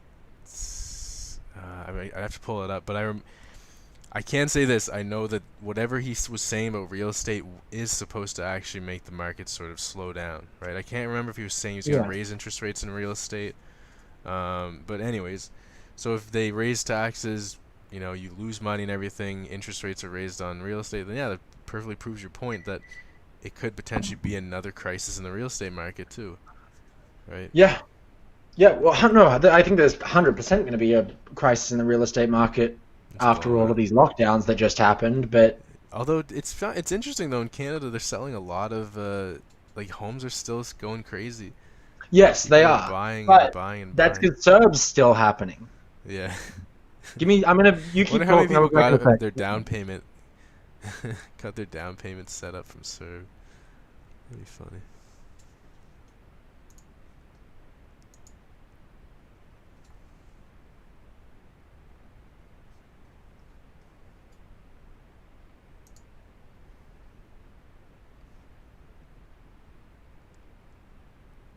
God damn. Even with my hair messed up, I'm looking handsome as fuck today, boy. Like the Hodge twins. Wonder if anyone's watching. If anyone's watching, what's up?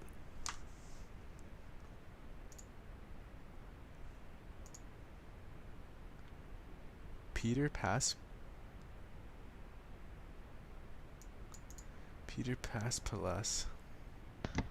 His name's PD+++. P plus. Is that? Do you know him? Yeah, I used to work with him. Peter +++. See. I like 50 Cent's comment on that too. Or 50 Cent always has the greatest captions. What the fuck? I'm out. Oh my god, this is affecting my love life now. Tells the handler, I love you, Gator. Don't let Trump and Joe Biden come between us, girl. Stars get the app. Yeah, that hurts that.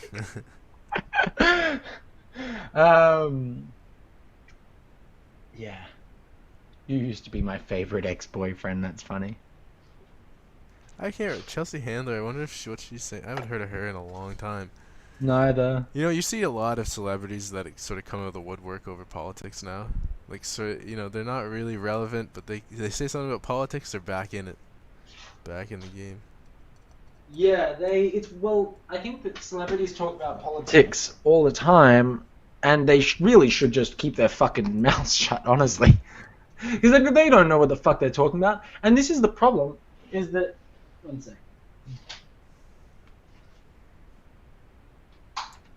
Sorry, I was just about to smoke a J and was just turning my fan on.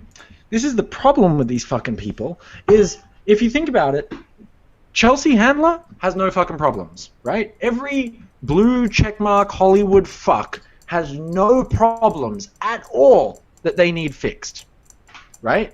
Mm-hmm. So they tell everyone, vote for Biden, vote for Biden, vote for Biden. They vote shame everyone into voting for Biden. But Biden's not solving anyone's fucking problems. And the only reason that they can sit on their fucking high horse and vote shame everyone is because they have no fucking problems that actually need to be fixed. Same with like the left-wing news sources, all these journalists. They don't have any fucking problems. These are people who fucking studied like gender studies in university and are like sitting at home writing bullshit opinion articles for Wall Street Journal every fucking day. Yeah. So they don't give a fuck. They'll vote shame you all day as well. None of these people actually have a problem. Do you know who does have problems that Joe Biden could be fixing? People who aren't on Twitter. People who aren't on Instagram. They're working 3 jobs and they don't even have a chance to go on Twitter. Exactly, that's right. People that don't have the time to make a fucking podcast like we do and talk shit, right? That's actually an interesting point, because probably the people that are always commenting on Biden and Trump's Twitters, and the people that are always top Twitter users, they don't have a job. There's no way you have a good job and you're on Twitter like that. You're able to get right on a tweet right away. That means you're on Twitter a fair amount of time. So you must have money somewhere where you can sit there and be on Twitter with your iPhone. That's probably a iPhone 12 for all I know. Holy fuck. Dude, some of these people are being paid to be on Twitter. Oh, yeah. Well, I see the Trump reply. You ever see, like, Trump has he has the Chinese doctor. He's got some crazy looking guy with hair that comments. He's got another doctor that always and they're always against Trump. They're 100% paid. Like, it's almost like their personalities. There's people that get paid. There's the other guy. What's his name? He's Brooklyn Dad, Defiant Brooklyn Dad, or whatever. Yeah, Defiant Brooklyn Dad. Yeah, he has a book and everything. And then have you seen Mrs. Krasenstein around on Biden's posts? She's always wearing like a Biden-Harris mask. Oh yeah, yep. I think I know exactly who you're talking. It's a blue one too, isn't it? Her husband, I believe, there's a video of him on YouTube saying that they both get paid to make Twitter posts all day. Jeez. I've seen this video. So this is the thing. There's people paying, and we know this. We know that there's people out there paying people to push out disinformation. We get that, right? The left has always said that it was Russia doing it, but I don't know. I don't have any reason to believe that it's Russia more than any other country or any other person. Like, why is it that Russia is trying to influence the election and Microsoft isn't? Mm-hmm. Or Hillary Clinton, who fucking or Hillary Clinton, or right, or General Xi Jinping. You know, like there's anyone has the ability to pay anyone to meddle in the election now. Yeah. Or any of the countries that the U.S. ever fucked over, like in the Middle East, with that Eddie Corporation, man. Yeah, they're all trying to get a piece of the pie. Right now, it is honestly, we will look back at this time now, and I guarantee it will be like it will be classified as a cultural war. It'll be a totally new type of war. It's never been fought before, but this is a war where it's a war of the ideologies and. They've already got a name for it. It's called Cold War. Is it a Cold War though? This is a Cold War, yeah. It's not a hot war. A hot war is a war with, like, military and fucking guns and bombs and shit like that. This is a Cold War. Cold War. A state of political hostility between countries characterized by threats, propaganda, and other measures short of open warfare. Yeah, okay. Yeah, so we're definitely in a fucking Cold War. We're 100% in a Cold War right now that has never basically ended. What this essentially, all of this shit is basically just saying that the Cold War never ended, but that it's not just Russia, that it's every country now. Yeah. Social media has just given every country the ability to fucking go crazy on each other. I hope it ends. Holy shit. For all you and I know, think about this for a second. For all you and I know, in reality, the Uyghur Muslim thing in China could be completely fake. Mm-hmm. It could be. Or it could be it could be way worse too. It could be 100 times worse. Way worse too. That would really suck. Imagine 10 years from now, we look back and it's like Nazi squared in China. You know? And it's yeah, exactly. And we just never did anything. How stupid. Like, we were fighting over fucking Biden and Trump, and here's China exterminating way more Muslims than ever were exterminated Jews, you know? Think about... Yeah. Well, so Mark Cuban got pressed by Megyn Kelly recently to condemn the shit that's going on in China with the Uyghur Muslims, right? Mm-hmm. And he wouldn't do it, which is hilarious because the NBA has been pro Black Lives Matter, right? Yeah. Super pro Black Lives Matter. Mark Cuban owns a basketball team. Black Lives Matter is basically condemning the actions of the United States government and the police force, right? Yeah. But they won't do. But you're not willing to condemn the China's slavery and concentration camps and internment camps for Muslims. Yeah. So, and what he said in that interview was China's a customer. And that's a really interesting point, is that Americans will still watch basketball, even though the ratings were terrible this year after they pulled all the BLM stuff. The Americans will still watch basketball. Everyone will still watch their sport. You're not selling to the American... You can disparage the American government as much as you want, and you'll still have American buyers. Yeah. If you disparage the Chinese government, you lose all of their supply, all of their customers. Yep. And I think that they're almost... I don't know. It's hard, because then you... Like, what do? Do you make it so that American companies can't talk shit about America?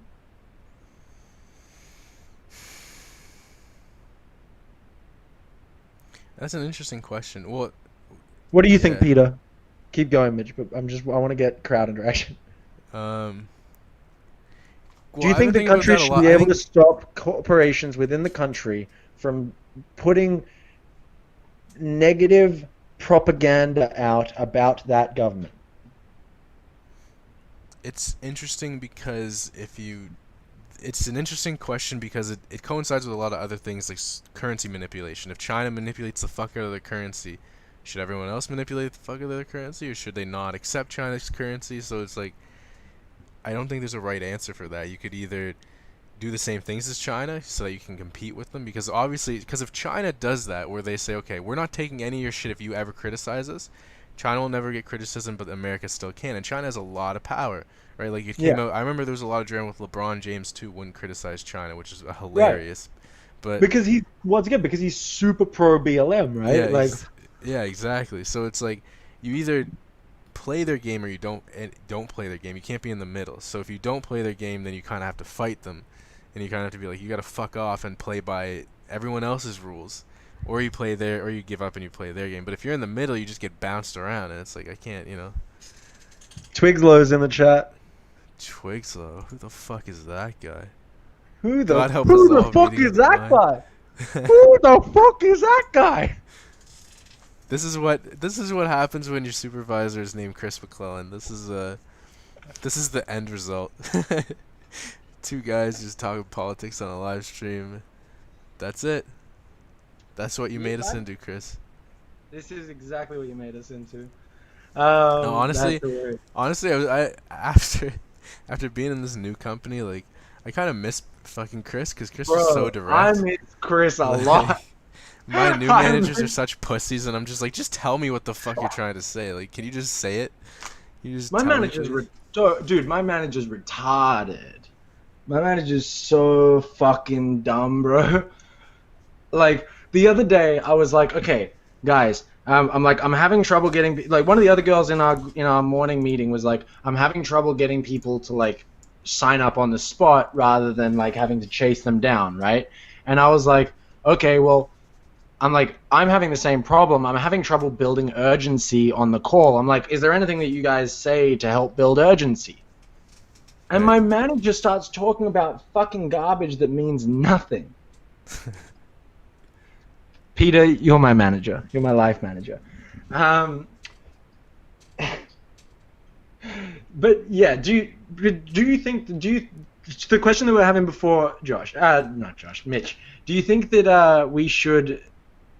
do you think that countries should be able to stop corporations from just openly using propaganda against them?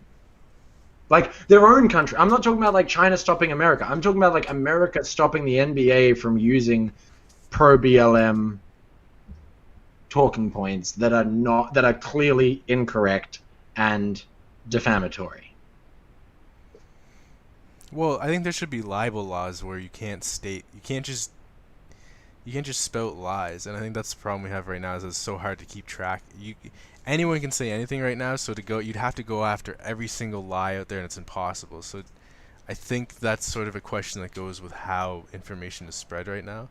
But no, in general, I don't think you should stifle your corporations and your people, because that's sort of very communist-like, right? Or like China, and I don't think that's right. But at the same time, we have to figure something out, because China is kind of, they're the big bullies right now. But think about it this way: and I'm not. This is speculation and a bit of a conspiracy theory, but I've read a little bit of stuff that hints to the fact that he's on the weed now, boys. that China is funding BLM. There's like a 100%. Guaranteed. Yeah. That's the whole Cold War thing. I guarantee Russia and China, I guarantee all of them are trying to fund BLM, every single organization that's against the states. I guarantee that. So that's why I'm saying I think your question dives into a whole bunch of other things, which is that's what I mean. Do we regulate the internet? Countries are funding these organizations that are then shit panning your own government to cause animosity, cause riots, cause all this fucking shit. Why can't you do something about that? But that goes back to I still think, and my whole point is, I think I think everyone on the internet needs to have an ID, and I think you need to be registered to use the internet, and you need to be over the age of 18. Crazy, though. That's crazy. No, I think that's the only solution. That's the only solution. What else do you do? How do you okay, let me ask you this question. That's true.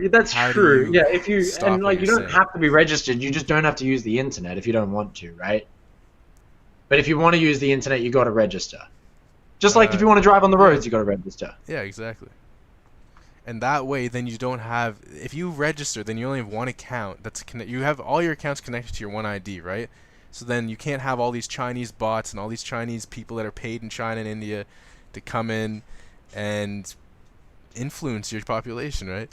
Yeah, well, that's. Where can I vote against that? Chris, if you really think about it, it is right. All right. Okay.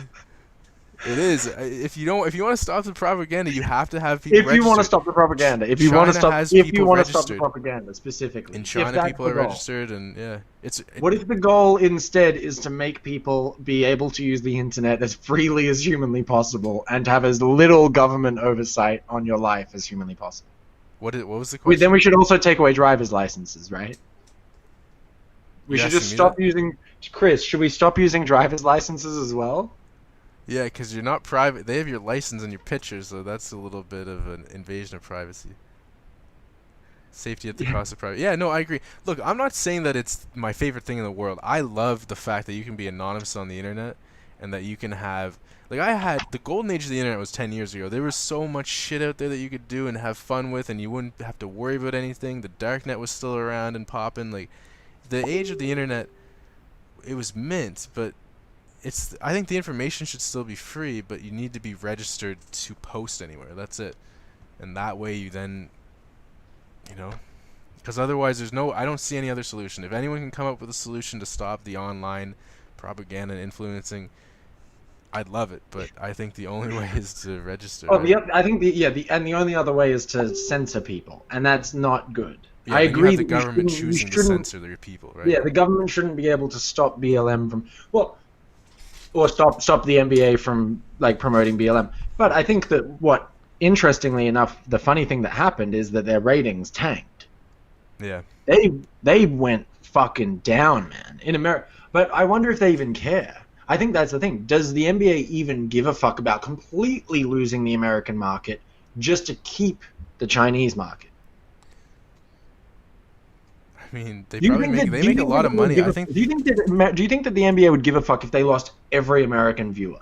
I thought the Chinese pay. I thought the NBA was huge in China. Like they make a lot of It money off is. China. I think it is. That's Like if it came down to money, they'd probably be pretty. To be fair, the American culture is probably a big reason that China likes the NBA too. So that does play into it. It would be tough. They'd probably want to keep both, but I don't know. Twigs, XX, Twigs, XX. No, the internet. yeah. What do you think about the NBA thing, Chris? Twigs. How's life, by the way? I hope everything's going Yeah, good. We should get together, honestly. If you ever come to Halifax, we should grab a beer. 100%, dude. Yeah, for sure. Twigs can film these for us. Dude, Chris would be mint on the podcast, actually. Imagine one of the times we do on the baked podcast, we just all get baked. Yes. Yeah, that'd be fun. Oh, dude, I'm super baked That's now. good. I'm also like pretty I need some drunk. supplements. I had about a actually. quarter of my bottle of Crown. I need some I need some of those nice supplements, Chris. Chris, I haven't been to the gym since COVID, bruh. Yeah. You know, OBS like you can be our dude. You should be our stream. What we'll do is we'll both just we'll be in like a three-way Facebook chat basically, and you just take our screens and plug it in for us. It's Wednesday.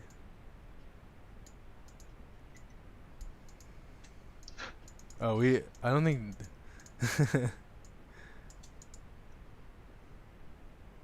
I don't understand what he means. It's Wednesday. Lol. Oh man. Regardless, I need some gains. Right, I need you're some looking. supplements. Dude, I'm 175 now, 10 pounds. Let's go. I'm still small and I'm a manlet, but you know, at least I got some. I need to get back into a gym. It's like impossible to go to the gym here. I know I was drinking a bit. Wait, oh, it's Wednesday? Yeah, sometimes I have a drink on Wednesday. The issue, man, my uncle and aunt are dope, and I love them, but they drink a glass of wine every night, so... Yeah, but Chris, Mitchell had a drink, and I was like, well, I'm going to join you for the... See, if you get into this with us, you can have a drink with us. It's with the boys. Yeah, we'll all drink. We'll all have Wednesday drinking with drinks. the boys. Yes. That's what we Cheers. should. That's what we should do. Drinking with the boys, and we just be plastered every time. Yes. That'd be mint. Wednesday and Sunday, just get fucking trashed. Well, that's the thing. I work remote too, like completely remote. So I don't have I do have to wake up at 9, but I did a lot of work today. I actually finished pretty early, and I don't have any work tomorrow. So I'm really gonna sleep until about 10 or 11 and pretend that I'm at work. But That's like me. Yeah. That's basically me. I've just got to wake up at my start time. yeah, I just gotta get my stuff done, and that's it. Yeah. Ugh. You gotta get back to the gym, bro. I remember you trying to get. You got those gains. You got big, and then you cut, and now all the gains are gone. And then in Thailand, I got fucking big again, and I got like shredded big. I was actually looking great in Thailand, and then COVID hit, and I literally haven't been to the gym in 7 fucking months. Jesus. Is that so? Vancouver, they're not open or anything? They're open, but they're like open for an hour at a time. Like, and you gotta Okay. like book in for an hour, and you gotta be there on the hour, and then leave on the hour. And I'd have to public transport it there, which would take 40 minutes each way. Right. So it's like, because there's like all of the gyms in Vancouver are like bullshit fucking CrossFit-y fucking yoga gyms and shit. Like it's fucked. I'm like, I can't just spend 3 hours going to the gym for a 1 hour gym session. That's insanity. Yeah. That would suck. That's why I'm so pissed off by it. It's honestly fucking driving me insane. It's part of the reason why I want to move back to Halifax, honestly. Yeah, man. Like there's a gym called Chris might know, but it's O2 Wellness, and they opened up June 5th, and they're like, fuck the rules. Like I just went in, it was like I was back at the gym again, right? Whereas Good Life and Fit for Less, you had to book it and do all that bullshit. So yeah, they don't give a fuck in Halifax, or at least O2 Wellness. Man, it's Yeah, helped man. me out a lot though. Like I swear, I was like close to insanity with everything that happened this year, and working and everything, and then getting back to the gym. It was just like fixed my brain right up. So I feel bad for you. I didn't know you weren't going to the gym. I thought that you would have had the gyms open at least. I've been doing a ton of, I've like been running. I do push-ups and sit-ups and like just squats in my house and stuff. You should try and see if there's any gyms like that actually don't really care about the rules. You know what I mean? Because there might be one in Vancouver. Even the gyms that aren't, it's like, it's literally fucking backwards hipster land out here. It's like all of the fucking like, there's one gym that I would like to go to because it's like a strength gym, and I would like a powerlifting gym. I'd enjoy that. And then there's MMA gyms here and I would be keen on getting into one of those. But honestly, I want to just come back to Halifax, and then there's just gyms there. It's just annoying here. It's like, it's sort of silly. It depends on how long they're gonna fucking. It feels like Canada's gearing up for a second wave of lockdowns. Do you think they are? Do you think they're gonna lock down again? I hope not.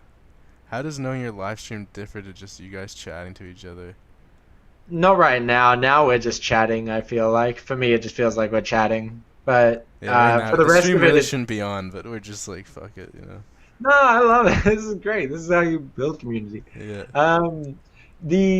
It's different. It's different when we're actually streaming. I feel fucking like. We say a lot worse shit when we're just talking privately. But it's hard to feel as natural when we're actually on the stream and going through the topics as well. I think because you're trying to actually think on. I don't know. Well, you wouldn't understand if you listen to a private conversation of ours. Like with most people, you wouldn't really understand what we're talking about without some backstory. So then having to provide that context also makes it a little less natural.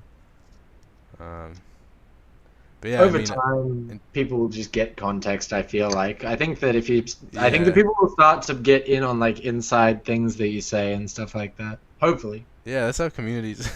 That's literally how they grow. But yeah, it's great though. It's fun. I'm glad we got this back going. But I think your question about this Canada going to lockdown again, I almost feel like they want, for some reason, Trudeau and all the higher ups want it to go into lockdown. But we're almost doing so well that we really well, at least in Nova Scotia. What fucking reason would you ever lock down again? It seems insane. Yeah, it's definitely. I think it takes getting used to for sure, Peter. Peter, did you see that the WHO changed their mind on lockdowns? Peter's very pro lockdown. Oh, is he? He is. Where's Peter from? Sydney. Sydney. Okay. I hope I'm not giving too much away, Petey. Back from. You should look it up. There was I think in Australia. I think 9 News in Australia broke the news actually. This is like when I used to call you anti-vaxxer. I wouldn't say I'm very pro lockdown. Petey loves lockdowns. He has argued with me endlessly about how much he loves the lockdowns. Would it have been funny if this happened 2 or 3 years ago? Do you think he would have been pro lockdown? Probably. Yeah. Yeah, probably. Because I was fucking. I didn't think about. I genuinely thought I was just on the right side of everything. I just feel like I thought that I knew what was genuinely good, and I just don't know what's right. And so I always are on the side of don't do anything. Mm-hmm. I'm always on the side now of do as little. I want as little done as possible, just because I don't know if I never want to infringe on anybody's anything. Yeah, because even small government changes can do a lot. Everything, yeah, it's huge. The big one I think about a lot is the U.S. federal government backing student loans, because by them backing all student loans, they allowed the schools to essentially just write themselves blank checks that these kids were gonna fucking be stuck with forever. Yeah. You know what? Let's go. Wouldn't it be fun if you could just have a day, the Purge, but in real life? Except not where you're focused on killing people, but just a day where laws don't matter. You can fucking launch a car Yeah. off the cliff. Doesn't That'd matter. be fucking ridiculous. You know what I mean? That'd be crazy. Hello. Kitty. Aww. Want to say hello? Want to say hello to Petey? Oh. Hello. This is Luna. Oh. Give you a treat. Get her cooked. Get her some catnip. Get a cat litter. No, Not catnip, catnip. Talking yeah. about catnip, yeah. Alice. Oh, here you are. I set up a VPN today, by the way, both for my phone and for the... It's not on right now because I'm streaming, but for the My browser virtual too. assistant, my VA has a. I got him a VPN so that he could Yeah. get around. What do you use it for? Well, it just I liked that I like that it's basically you're not being logged on what you're browsing unless you're logged into something. So because I'm getting worried now about everything that's going on, and I don't really want myself tracked on the things Yeah. that I browse, right? So it's kind of just peace of mind. Not that I'm that important, but I don't want to 10 years down or 20 years down the line regret fucking looking at grannytube.com or like, you know. I think that, yeah, that's probably a good idea. You're probably right. I should get a VPN. I should not have a Huawei phone either, honestly. Yeah. Chinese owed you. I know. Well, the thing is, I have committed at this point to like never going to China. I'm like, honestly, I don't want to do it. By the I'm way, so is you scared. ethnicity Chinese or Japanese? Or No, I'm Filipino. Filipino. Oh, okay. Whoops. Well, all Asians look the same, you know what I mean? How can you be worried about privacy while putting yourself out on a live stream like this? That's part of the reason why I quit 2 weeks ago. But this is my guilty pleasure. I know all my words are being transcribed right now and they're being Accurately told. accurately attributed to my accurately connected to my online profile, so I get Yeah. it. I'm a hypocrite, Peter. Fuck off. You know?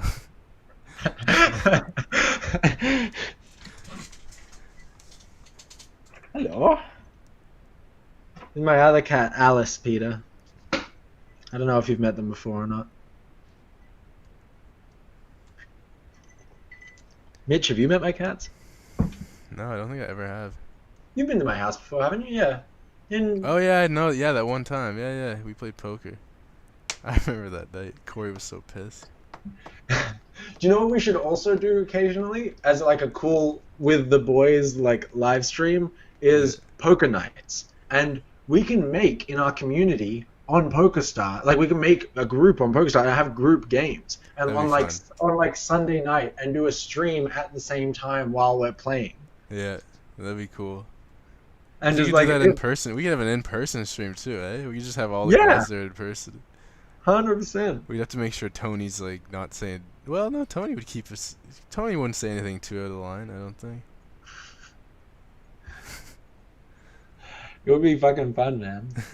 Dude, Tony was so funny when I was there the other night when we played poker. I miss Tony a lot. He says some. He's fucking great, man. That guy gets me going. He's a good guy. He's a really good guy. Anyways, I gotta go to bed. Yeah. Night, man. All right.